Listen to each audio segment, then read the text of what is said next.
Inteligência Artificial, Poder e Perigo nas Decisões de Vida ou Morte. Por Silvana de Oliveira.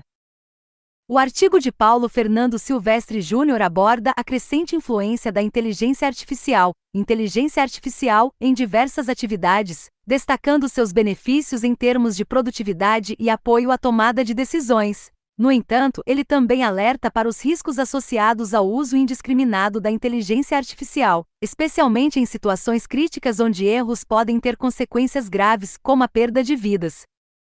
Silvestre argumenta que, apesar da inteligência artificial ser extremamente eficaz na identificação de padrões e na automação de processos, sua dependência da qualidade dos dados de treinamento é um ponto fraco significativo. Dados limitados ou enviesados podem comprometer a eficiência da inteligência artificial, levando a decisões erradas. Assim, ele defende que, embora a inteligência artificial possa auxiliar na tomada de decisões críticas, a responsabilidade final deve permanecer com os humanos, pelo menos enquanto a tecnologia não atinge um nível de maturidade suficiente. O autor compara a entrega de decisões críticas à inteligência artificial com a atribuição de uma tarefa extremamente séria a um estagiário eficiente, mas ainda inexperiente. Ele reconhece que a inteligência artificial pode, no futuro, estar preparada para lidar com essas responsabilidades, mas no estágio atual, confiar inteiramente na inteligência artificial em situações de vida ou morte seria irresponsável. Por fim, Silvestre alerta que os riscos descritos não são apenas teóricos, mas já estão presentes na prática, ressaltando a urgência em se discutir e regulamentar o uso da inteligência artificial em áreas sensíveis. Essa análise revela a necessidade de uma abordagem equilibrada na adoção da inteligência artificial, reconhecendo tanto suas potencialidades quanto suas limitações, especialmente em contextos onde erros podem ter consequências irreversíveis.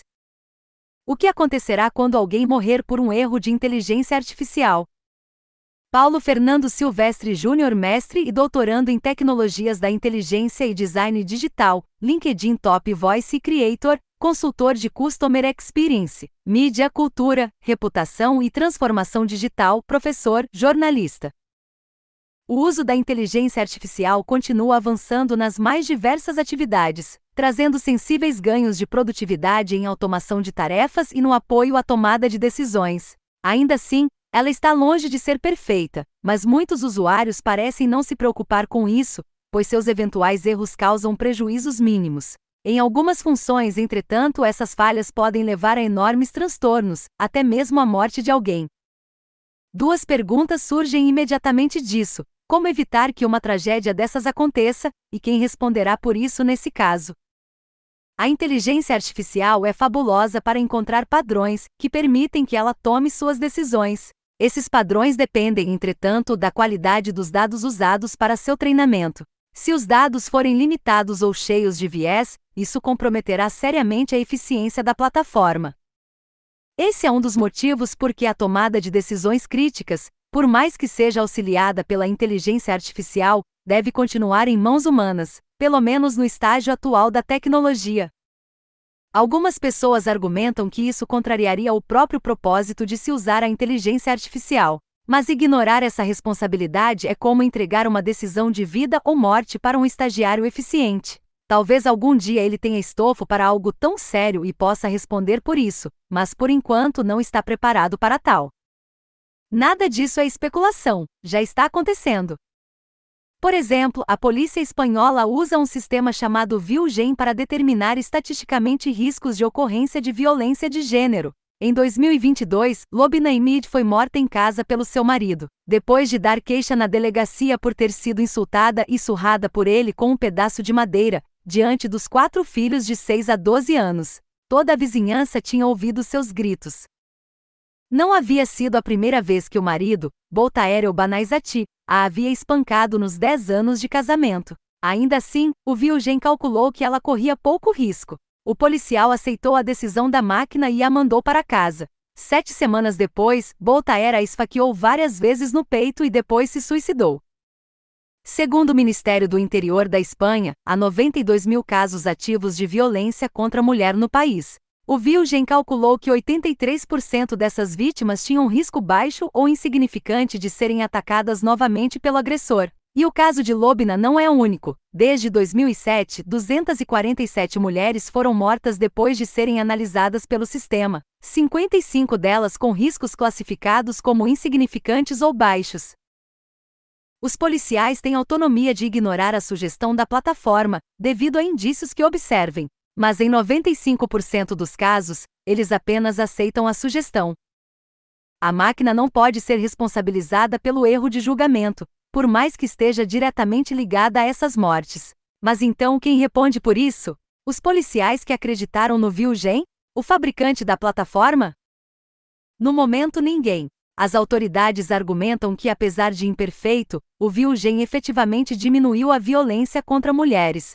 Mas isso não importa para Lobna, que engrossou as estatísticas de agressões fatais contra mulheres e de erros policiais grosseiros causados por decisões auxiliadas por uma máquina. No Brasil.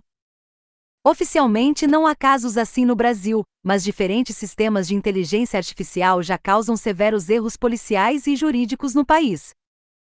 Assim como acontece em outras nações, muitas pessoas já foram presas por aqui por erros em sistemas de reconhecimento facial por câmeras públicas ou de policiais. A maioria das vítimas são pessoas negras e mulheres, pois as bases de dados usadas para seu treinamento têm muito mais fotos de homens brancos.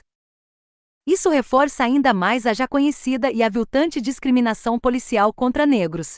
E por mais que essas vítimas acabem sendo soltas quando o erro é descoberto, passar alguns dias gratuitamente na cadeia é inadmissível. E nem estou falando nos casos em que a polícia já chega atirando no suspeito. Em outro caso, há o Sistema de Vigilância Pública da Prefeitura de São Paulo, o Smart Sampa, que usa a inteligência artificial para evitar crimes.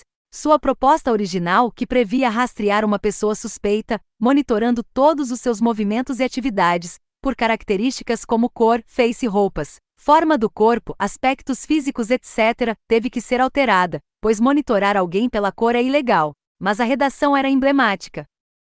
A Justiça também tenta encontrar caminhos seguros para um uso produtivo da inteligência artificial, mas casos de erros graves dificultam essa aprovação. Por exemplo, o Conselho Nacional de Justiça (CNJ) investiga o caso do juiz Jefferson Ferreira Rodrigues, que negou indenização a uma servidora pública, quando era titular da 2ª Vara Civil e Criminal de Montes Claros, MG. Sua sentença incluía jurisprudências inexistentes criadas pelo ChatGPT. Ele admitiu o erro, mas o classificou como um mero equívoco devido à sobrecarga de trabalho que recaía sobre os ombros dos juízes. Ele ainda atribuiu o erro a um assessor de confiança. Esses são apenas exemplos de por que não se pode confiar nas decisões de plataformas de inteligência artificial sem questionamentos. É muito diferente de dizer que elas não devem ser usadas, pois podem trazer grandes benefícios ao nosso cotidiano. A decisão sempre deve ser de humanos que são responsáveis por qualquer falha da plataforma, especialmente em casos críticos. E mesmo que um sistema evite 100 mortes, não é aceitável que 10 inocentes sejam condenados ou mortos por erros da plataforma. Se houver um único erro assim, ela não é boa o suficiente para uso. Por fim, é preciso criar legislações que também responsabilizem os fabricantes por essas falhas. Caso contrário, seu marketing continuará batendo bumbo quando algo dá muito certo, e tirando o corpo fora se algo der errado, jogando a culpa aos seres humanos. A inteligência artificial deve trabalhar para nós, e não o contrário.